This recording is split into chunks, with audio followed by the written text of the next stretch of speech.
bene questi 5 milioni e anche l'anticipo che in finanziaria ci saranno ulteriori misure. Questa è una regione che anche per la disponibilità finanziaria che ha è sempre intervenuta, insomma, negli ultimi anni, e lo ha sempre fatto in realtà, no? in casi come questi.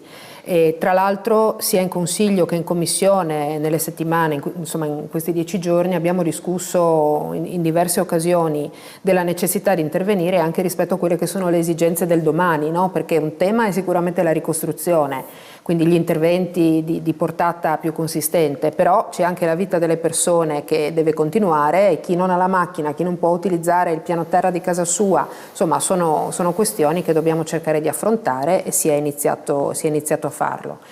Il mio pensiero va in particolare alle aziende, perché se ne discuteva prima, insomma, in fuori onda.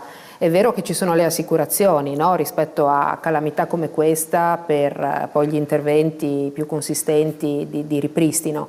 Io credo in realtà su questi temi ci sia una grande disponibilità da parte dell'amministrazione regionale in questi anni a cercare di raccogliere qualsiasi tipo di stimolo, anche perché poi alla fine rimangono i fatti. E il primo fatto è che il 18 novembre accadeva questa grande alluvione che ha appunto toccato anche delle vite umane. Il 28 novembre l'amministrazione regionale mette già a disposizione 5 milioni per dare risposte concrete e immediate a favore della popolazione che è stata colpita, con un aiuto per quanto riguarda le abitazioni, un aiuto per chi sappiamo che per una questione di cogenza, di pericolo, non potrà rientrare nelle proprie case per un lungo periodo e quindi è costretto a cercare una casa in affitto, un aiuto per ripristinare le abitazioni e un aiuto per acquistare o riparare le autovetture danneggiate dall'acqua.